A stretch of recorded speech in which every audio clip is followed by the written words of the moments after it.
Parece que o jogo tá começando a virar, cara. O Ayano Koji que defendeu a Kushida do Ryuen e o cara jogou na cara do Ryuen ainda que se quisesse arrebentava ele no soco de novo. Meu parceiro, o negócio tá ficando sério, hein? Ayano Koji já acabou com 4 pessoas ao mesmo tempo, imagina só pegar o Ryuen sozinho agora. Mas por que será que o Kiyotaka tá defendendo a Kushida assim, do jeito que ele defendeu? Bora conferir isso? Então vamos lá.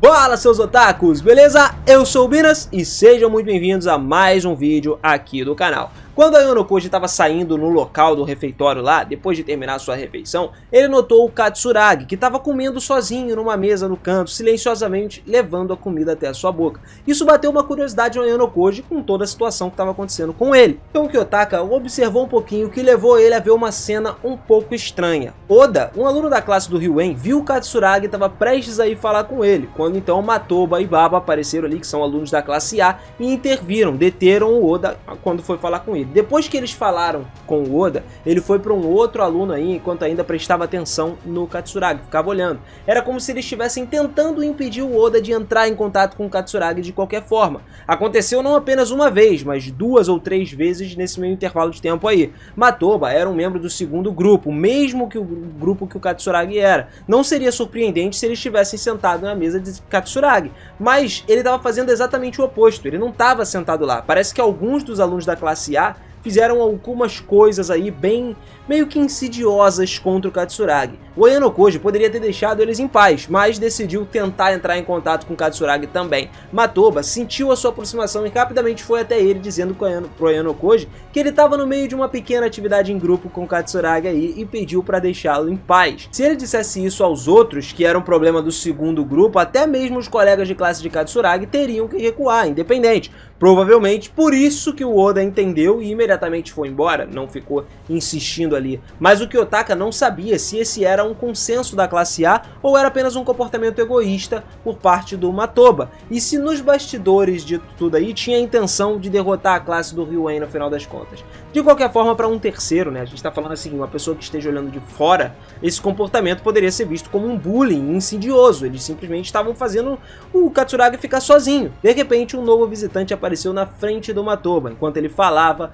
com o Kiyotaka aí. E aí o Matoba virou o seu corpo para deter esse visitante de alguma maneira, mas ele rapidamente descartou essa ideia. Sabe por quê?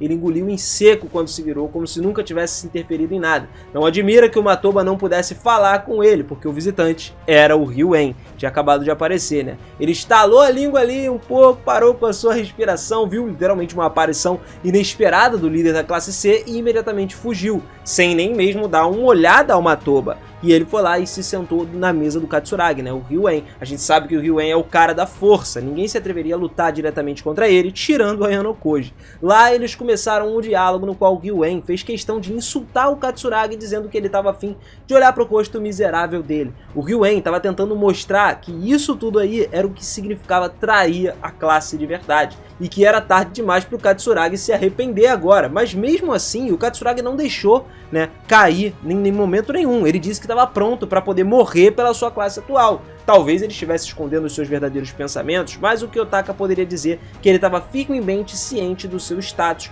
como membro da classe do Ryuen, mesmo que as suas palavras fossem um pouco distantes disso aí. O Ryuen então puxou uma cadeira, né, com o seu baque geral e se sentou lá na frente do Ayano Koji, deslizando um copo vazio para ele e pedindo um pouquinho de água. Olha essa ideia! Tentando provocar o Ayano Koji aí mais uma vez, né? Que tinha respondido a ele que mesmo se ele tivesse sido dominador aí com tantas pessoas, com o nosso prota ele não foi dominador em nenhum momento, ele nunca sofreu dessa influência aí. Mas ainda assim o Ayano Koji não sabia sobre o quanto que ele poderia descobrir sobre essa situação e ele também estava com sede, então era conveniente para ele pegar água para o Ryuen só para continuar todo o assunto ali, né? Ryuen, Katsuragi e Ayano Koji então estavam saindo do refeitório quando ele viu a Kushida. Ela estava sentada calmamente ali em uma cadeira esperando perto da entrada. A Kushida então se levantou assim que viu os três e se aproximou sem hesitar nem um pouco. Ela chamou o Ryuen pedindo para ter uma conversa, né, dar uma palavrinha com ele a sós, e parece que ela estava esperando ali pelo Ryuen sair de lá mesmo. Era difícil acreditar que as meninas saíram, né, depois de terminar a sua comida, antes da Kushida, que normalmente teria ido com as suas amigas. Ela não teria ficado parada ali. Kiyotaka então começou a pensar que isso realmente era sério, tanto que ele tinha certeza de que ela queria falar com o Ryuen sobre algo que estava preocupando ela. E, pô, ele tava meio que preparando para isso aí. Katsuragi, talvez lendo esse clima, rapidamente voltou pro seu quarto sozinho, sem se despedir, né, falar muito para ninguém. A Kushida, então, tava no modo público habitual dela por causa do cenário, mas o seu comportamento tava um pouco diferente, um pouco estranho. A Kushida, mesmo sendo cautelosa com seus arredores, voltou, então, a sua intenção assassina diretamente pro Ryuen. Então ele acabou aceitando o pedido dela, né, e só que ele disse que tinha que se livrar do encrenqueiro antes. E adivinha quem era o encrenqueiro? Pois é, o Kiyotaka e Yanogod, que estava ali junto. Os dois caminharam lado a lado em direção a uma área deserta então. Só que o nosso prota seguiu eles justamente porque se o Kiyotaka os deixasse sozinhos, as coisas iam ficar piores, né? O negócio não ia ficar muito bom. Então ele decidiu segui-los, garantindo que eles estivessem completamente alheios à sua presença. Não iam saber de forma alguma que o Kiyotaka estava lá. O cara, como um gênio, obviamente não vai se deixar ser descoberto. A gente sabe como funciona a mente do nosso prota. No entanto, prestando bastante atenção, foi a decisão certa ser cauteloso, a julgar pela aparência do Ryuen, que estava lá ao longo do caminho todo, se mostrando, né, vendo sinais de que ele estava preocupado do Kiyotaka estar seguindo ele, ou de ter mais alguém atrás dele. Quando eles chegaram lá no local, a Kushida começou a falar, soltou o verbo lá, falou tudo justamente sobre o seu relacionamento com o Ryuen. Mesmo quando eles estavam trabalhando como um grupo, o Ryuen às vezes dizia algumas coisas desnecessárias, sacou? Ela queria que ele parasse com esse tipo de coisa. Então basicamente o Ryuen ameaçou a acender um fusível sobre a Kushida. Não era de admirar que ela não aceitasse isso de forma tranquila. Pelo tom da voz dela, a Kushida não parecia estar totalmente composta com esse negócio. E o Ryuen nesse momento então começou a jogar as cartas ali, falando que a Kushida vendeu a sua alma ao demônio porque queria expulsar a Suzune, a Horikita. Claro, isso vinha com riscos que ela tinha que seguir. E ele falava que ela não podia simplesmente fingir que o passado dela não existiu, que isso não aconteceu. A Kushida até ressentiu isso, que ela estava errada naquela época. Então o Ryuen sentiu que estava algo estranho, tinha algo errado. Ele provavelmente estava alheio ao que aconteceu durante o exame especial do voto unânime, que a Sakura foi expulsa, tudo que tinha acontecido. Mas ele com certeza deve ter tido algo na sua percepção, porque ele tem uma percepção aguçada que indicou ele que ela talvez já tivesse sido descoberta. Ele perguntou então se por acaso alguém conheceria sua verdadeira natureza, alguém que soubesse apareceu, mas a Kushida não confirmou isso ainda assim, o que não deu indícios direto do que aconteceu lá antes da Sakura ser expulsa, logo no exame do voto unânime. Daí o Ryuen afirmou que de qualquer forma a Kushida era uma das chaves de estratégia mais importantes dele na classe. Em qualquer momento ele teria que lidar com a classe da Suzune, e nesse momento, por isso, ele usaria essa arma sem piedade. Em outras palavras, ele intencionalmente evitou mencionar a Kushida até agora, justamente para usar ela mais à frente. Ele pretendia deixá-la como uma das medidas para efetivamente infligir danos durante a situação mais importante no futuro. Isso foi um obstáculo para Kushida, que decidiu se reerguer e ajudar a sua classe por conta própria. Ela agora se tornou uma garota totalmente diferente, disposta a cooperar, do que a gente via, né, cara? E isso aí realmente mudou. Só que ainda assim, a conexão deles dois não podia ser facilmente removida. E aí o Ryuen continuaria a atormentar ela, tanto que o Ryuen ameaçou ela dizendo que não ficaria de boca fechada e provocou a Kushida dizendo que ela poderia até tentar expulsar ele, mas seria muito difícil de se fazer. Nenhuma das opções eram coisas que a Yanokoji deixaria a Kushida escolher. Mesmo que surgisse, sei lá, uma terceira opção, o resultado provavelmente seria a mesma coisa, não ia mudar, até porque o Ryuen gosta de jogar sujo, cara. Mantendo a postura então, a Kushida se desculpou com o Ryuen mais uma vez e pediu pra ele parar com isso aí. Nessa hora foi que a Yanokoji decidiu simplesmente parar de se esconder e se expor. Pra surpresa do Ryuen e até mesmo pra surpresa da Kushida, né? O Ryuen mesmo disse que sabia que ele estava seguindo ele de qualquer forma, mas estava surpreso porque não tinha certeza. Então ele já chegou falando pro Ryuen para ele se afastar da Kushida. A Yanokoji, o cara é brabo, né? E olha que cena, os dois ali olhando de novo nos olhos um do outro, cruzando mais uma vez o caminho, o Ryuen tentando provocar o Ayanokoji, mas a gente sabe muito bem que, pô, isso aí não cola, né, família? O Ayanokoji é muito mais brabo do que ele, e provocar o Ayanokoji é igual tu falar com uma pedra. Até porque o Ayanokoji sabia que o Ryuen tinha a intenção de contar todos sobre a Kushida, sobre sua verdadeira personalidade, né, que poucas pessoas, entre aspas, conheciam. Mas o Kiyotaka falou pra ele não contar, tá? E que ele agradeceria muito se o Ryuen ficasse de boca calada. O Ryuen riu e bateu palmas se divertindo com esse aviso. E foi aí que ele descobriu que a Yanokoji sabia de tudo e disse que se ele estava dizendo isso agora era porque provavelmente a Kushida não era mais prejudicial à classe dele nesse momento.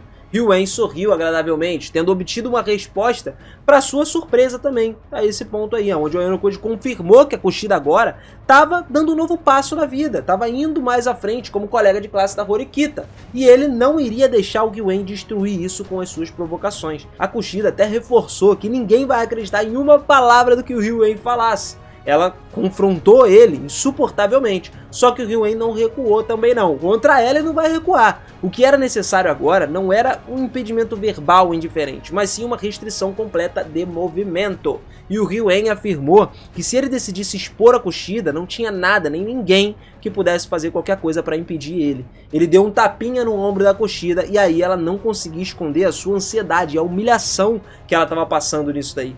Porra. A Kushida sendo humilhada, cara, mais uma vez, né? Já foi humilhada pela nossa querida Ichika, agora tá sendo humilhada pelo Ryuen, né? A Kushida tá sofrendo, tudo, tá literalmente comendo pão que o diabo amassou. Quem mandou nela querer expulsar o Ayano Koji? O problema agora, cara, é que se o Ryuen fizesse realmente isso, o Ryuen não conseguiria atingir o seu objetivo de luta contra Sakuragi nos exames finais. Bom, ele pelo menos não estava entendendo nada do porquê que isso aconteceria. Até que o Ayano Koji chegou e lançou pra ele a real que ele teria que lidar com isso de uma maneira que ele não queria que acontecesse. Uma maneira diferente. Ou seja, tu conta e tu não chega nem no exame final, que eu vou te quebrar em dois aqui mesmo. E assim, como se em resposta a essas palavras do Ayano Koji, o sorriso do Ryuen desapareceu instantaneamente, cara. Assim como quando, a vez que ele captou, sem medo nenhum, a Kei. Pô, fazia muito tempo desde que o Ayano Koji não tinha mostrado esse rosto pro Ryuen.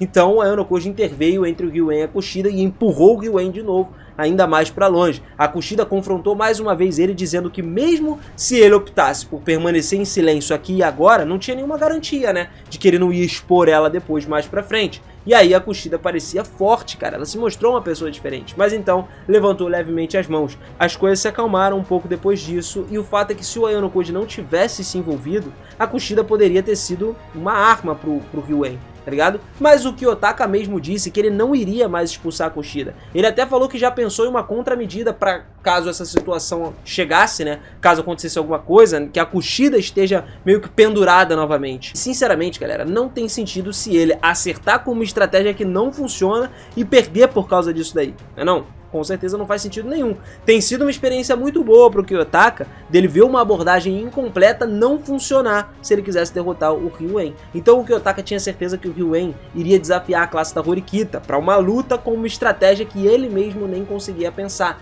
Então, se virando ali, né, virando de costas, o Ryuen disse que voltaria para o seu quarto e provocou a Kushida mais uma vez, falando para ela aproveitar os seus dias escolares aí o máximo possível, por enquanto, que o que é dela tá guardado, sacou? A maneira como ele chamava ela foi totalmente alterada, ele chamava ela de Kiki, agora foi pra Kushida mesmo. A Ayano Koji então tava doido pra ver o que ele faria no futuro. E depois disso a Kushida e a Ayano Koji eram os únicos que restavam ali na área, o silêncio reinou durante um tempo, até que ela perguntou pro Kiyotaka o porquê que ele foi lá e o porquê dele ter salvo ela. E aí o Ayano Koji falou que ela tinha algumas vantagens. A Kushida agora era uma pessoa indispensável para a classe. E ele não achava que o Ryuen teria qualquer intenção de expor ela mais pra frente. Mesmo se ele não tivesse aparecido lá, acho que o Ryuen não faria isso. Mas uma coisa que não dá pra gente saber era como a Kushida reagiria se o Ayano Koji não tivesse aparecido. Ele explicou que o Ryuen não é o par dela. E com certeza ela vai ter problema se entrar numa luta pra qual ela não tá preparada. Simplesmente ela vai ser dizimada, derrotada nisso aí. Por isso que ele apareceu lá, o que fez a Kushida duvidar, pensar, né, se o Ayano Koji é alguém que poderia lidar com o Ryuen. Vai achando que não, vai achando que é só socão de qualidade, irmão, vai achando que não. A Ayano Koji então respondeu que pelo menos nessa fase ele não considera o Ryuen como um oponente forte. Ele sentia mais próximo então de Kushida para poder os dois conversarem livremente e também estava ciente dos dois lados da personalidade da Kushida, que também tornou mais fácil adivinhar o que ela estava pensando nesse momento. O Kiyotaka sabia que, mano, ela estava bem ciente de que tinha uma personalidade que as pessoas não gostariam de conhecer. E ela, pô, tava tentando mudar esse tipo de coisa, tanto que em público ela era outra pessoa. Então ela de repente começou a caminhar em direção à parede e imediatamente depois disso, ela abriu os braços, botou as palmas das mãos abertas na parede e aí começou a murmurar alguma coisa e parou de se mover. Enquanto a Yonokoji observava ela, a Kushida se virou pra ele, tendo recuperado a compostura, né? E a Kushida levantou a sua voz de uma maneira estranha, falando que tava bem e tal. Mesmo que ela não parecesse estar num estado normal, a Kushida mostrou a sua aparência habitual, sua aparência mais fofa, digamos assim, dizendo que estava tudo bem. Ler as emoções da Kushida foi realmente difícil para o Kiyotaka, até porque ele não é um mestre em emoções. Eu acho que esse é o único ponto fraco que o Kiyotaka tem. Ele veio de uma geração da Sala Branca que não existe emoções. Mas ela realmente disse que estava tudo bem, que ela tentaria não se envolver mais com o Ryuen daqui em diante, né? Até porque isso seria um problema para ela, e agora ela voltaria para o seu quarto. A Kushida então começou a caminhar pelo corredor com uma expressão aí que parecia ter voltado completamente ao normal. Só que no caminho ela tropeçou e caiu no chão de novo. E um dos seus chinelos saíram voando, né? Ela enxotou o Kiyotaka com a mão, mandando ele sair, dizendo pra ele não se aproximar dela, que ela tava bem, tava tudo certo. Não precisava dele não. Acho que ela ficou um pouco apaixonadinha nele aí, mano. Ficou chonada, hein? Ficou com um pouco de vergonha de estar do lado dele. Brincadeiras à parte, ela então saiu cambaleando de volta ali com seus pés e colocou o chinelo de volta no lugar e foi caminhando pro seu quarto daí pra frente. Mas e aí, galera, será que o Yonokoji ainda vai brincar mais um pouquinho de dar uma surra no Ryuen? Será, cara? O cara chegou num nível que só de meter assim, vou resolver isso aí de uma forma que você não quer que eu resolva. Rapaz, o Ryuen já saiu com o rabinho entre as pernas. Não tem erro, cara. E olha que a gente sabe que o Yonokoji não tá na sua melhor forma. Por isso que ele chegou e disse aquela parada de que no estado atual ele não considera o Ryuen um inimigo forte, né? Porque ele meio que tá se enfraquecendo aí, ele tá perdendo a sua forma. Porque a melhor forma dele era na Sala Branca, na época da Sala Branca. Rapaz, o volume 8 do segundo ano tá pegando fogo, né? O negócio tá bom demais. Eu tô começando a ler, tô começando a me divertir bastante para trazer com vários acontecimentos aqui, várias descobertas que estão rolando, e os melhores momentos eu sempre trago para vocês aqui no canal, porque realmente o negócio tá bom demais, cara, tá bom demais mesmo. E assim, nada mais vai ser como antes para Yonokoji, o futuro é totalmente incerto, as coisas estão mudando, e eu quero saber o que vai acontecer mais pra frente. Quero saber de você também aí nos comentários, se você tá curtindo essas continuações da história, né? E se eu posso continuar trazendo aqui pra você também. Acho que posso sim, que eu sei que tu vai querer, porque eu sei que tu é brabo. Mas deixa aí nos comentários pra gente confirmar firme e forte, e se inscreve aqui no canal também, cara. Confere aí se o sininho tá ativado, a notificação é o mais importante pra você receber todos os vídeos. E já decidir, pô, ó, caraca, esse vídeo aqui é top, vou assistir. Vai lá, clica no vídeo e vem correndo assistir, beleza? Tamo junto sempre, família. Aquele beijo no coração, forte abraço de sempre e até a próxima. Valeu!